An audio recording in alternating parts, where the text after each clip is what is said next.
Nil TV, l'info en continu. Bonjour à toutes et à tous, bienvenue dans cette nouvelle édition, toute l'information près de chez vous. Et on commence en ce vendredi 5 janvier avec ce qui a changé pour vous lors du passage à l'année 2018. Après les PV de stationnement à 17 €, ce sont désormais les conseils municipaux qui choisissent le montant de ce qui s'appelle désormais le forfait post-stationnement.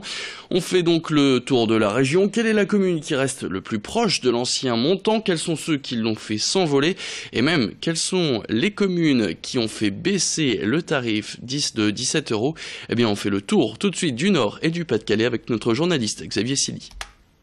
Les traditionnels PV de stationnement ont laissé place depuis le 1er janvier au forfait post-stationnement avec les communes qui décident librement du montant de l'amende à poser sur l'automobile lorsqu'il y a un retard ou une absence du ticket d'horodateur. Alors en France, cela a suscité des augmentations parfois surprenantes du tarif avec jusqu'à plus 250% du prix de l'amende. Mais dans le Nord et le Pas-de-Calais, si les augmentations sont là, elles restent toutefois modérées. Parmi les communes qui ont décidé en tout cas de dissuader un maximum les contrevenants, on remarque la commune de Wimereux qui fait passer ainsi le PV de 17 € à un forfait post-stationnement de 40 €. À Montreuil-sur-Mer, là aussi, on a une augmentation qui a presque doublé par rapport au PV historique traditionnel avec une amende de 30 € désormais pour les contrevenants. D'autres communes ont choisi des amendes plus modérées et on retrouve sur la Côte d'Opale ainsi le Touquet qui imposera des amendes situées entre 17 € pour les zones 2 à 22 € pour les zones 1. À Lens, le tarif passe également de 17 € à 25 €. Alors pour les villes qui ont décidé de ne pas changer le coût de l'amende, on retrouve notamment la ville de Lille, d'Armentières, de Dunkerque ou encore de Boulogne-sur-Mer qui ont choisi de laisser donc cette amende au dernier tarif historique de 17 €.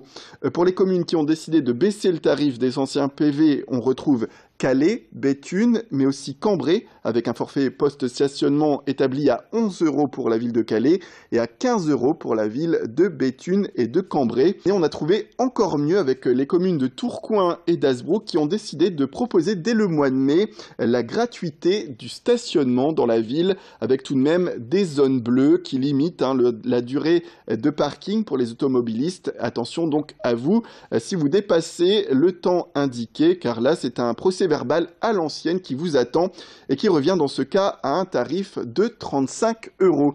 Alors pour rappel et pour terminer, si le forfait post-stationnement n'est pas payé, sachez que le montant va être transformé en une amende pénale majorée habituelle avec un montant cette fois augmenté de 50 € en fonction du tarif bien sûr des communes. Ce début d'année 2018 est bien sombre pour les forces de l'ordre. 2 policiers ont mis fin à leur jour avec leur arme de service le 1er janvier. Et déjà, l'année dernière, en 2017, 49 membres des forces de l'ordre se sont donné la mort. Une situation préoccupante pour les syndicats, évidemment, mais aussi pour le gouvernement. Avec aussi cet autre problème pour les forces de l'ordre, qui a lui aussi fait la une des journaux, ce lynchage de 2 policiers à Champigny-sur-Marne au moment du passage à la nouvelle année. Alors pour le syndicat Unité SGP Police Force Ouvrière, tous ces problèmes sont liés au manque d'effectifs depuis la suppression de 13 000 postes de fonctionnaires de police depuis le quinquennat de Nicolas Sarkozy. Les policiers seraient à bout, ne seraient plus ripostés en cas d'agression car systématiquement attaqués et mis en cause par la suite. À Roubaix, par exemple, les attaques et les provocations contre les forces de l'ordre seraient quotidiennes selon Benoît Aristidou, que Xavier Silly a rencontré. Si la situation s'est un petit peu apaisée, ce policier craint de nouveau les prochains grands rendez-vous sportifs comme par exemple la Coupe d'Afrique des Nations ou la Coupe du Monde. On l'écoute. Ça s'est calmé, les collègues maintenant travaillent avec beaucoup d'intelligence et répondent pas aux provocations. On a eu quand même, l'été dernier, on a quand même eu des trous qui avaient été creusés, donc des pièges qui avaient été creusés comme pendant la guerre du Vietnam, avec des pics, etc. pour blesser du collègue. Je pense aussi à nos amis pompiers qui sont régulièrement caillassés. Donc il y a un réel problème de société qui fait plus confiance en sa police et puis il y a aussi beaucoup de jeunes aussi qui de toute façon nous ont jamais aimés et qui vont pas nous aimer du jour au lendemain, ça c'est sûr. On passe maintenant au sport et au football. Après vous avoir présenté la rencontre attendue entre Hasbrook et Caen samedi à 18h, on passe maintenant à un autre choc, toujours avec une équipe de Ligue 1 qui sera cette fois opposée aux Dunkerquois. Les hommes de Didier Santini recevront Metz dimanche à 17h30.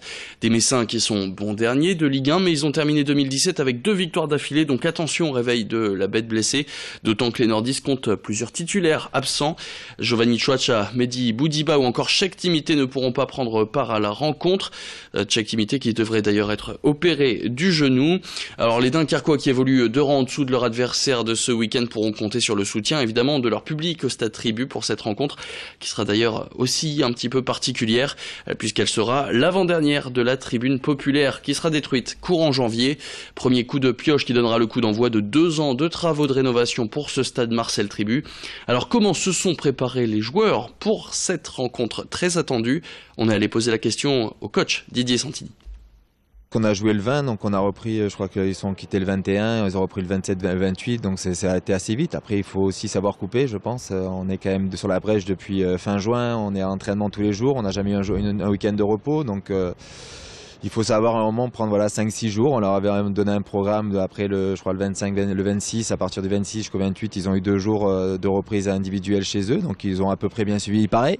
Donc là, on va leur faire confiance. Après, on a repris, un petit peu contraint par rapport au temps, on a dû s'adapter parce qu'on a eu quand même pas mal d'intempéries et de tempêtes de vent. Donc voilà, après, écoutez, on sera sûrement plus en forme dans 15 jours, 3 semaines. Mais un match de coupe, ça se joue sur des valeurs dans la tête. Et puis contre une équipe de Ligue 1, je crois que j'aurais pas besoin de beaucoup les motiver, quoi. Les autres rendez-vous de ce week-end en 32e de Coupe de France. Samedi 14h30, déplacement de Valenciennes au Vélodrome contre Marseille. Le LOSC lui jouera à 15h au Mans. Enfin, l'autre gros choc en vue, ce sera au Stade Bollaert à 21h lundi, le derby entre Lens et Boulogne-sur-Mer. Enfin, on est donc au tout début de l'année, la fin de la première semaine de 2018. Il y a 5 jours, peut-être vous êtes-vous fixé de bonnes résolutions qui sont pas forcément faciles à tenir. Peut-être certains ont même déjà lâché l'affaire. Finir à la cigarette, retour au sport. Pour certains, ces bonnes résolutions, c'est plus des objectifs qu'une simple envie. Alors, quelles étaient vos résolutions et comment comptez-vous les tenir? Louis Caillé vous a posé la question. Ma résolution 2018, c'est d'arrêter de boire pour toute l'année. Ça devrait être suffisant, je pense. Trouver du boulot. Déjà, mieux travailler à l'école et beaucoup s'investir. C'est la première, la plus importante. Avoir mon bac cette année. Je pense que je vais essayer d'arrêter de fumer la cigarette. Passer une formation en éducation canin et comportementalisme et mettre à mon compte à la fin de l'année. En faisant plus mes devoirs. Oh, ça va pas être trop difficile, je pense. Déjà que je buvais très rarement, je buvais qu'en fête, donc là, ça sera vraiment très simple. Et c'est la fin de cette édition. Tout de suite, vous retrouvez vos prévisions météo et l'information continue. Bonne journée à toutes et à tous.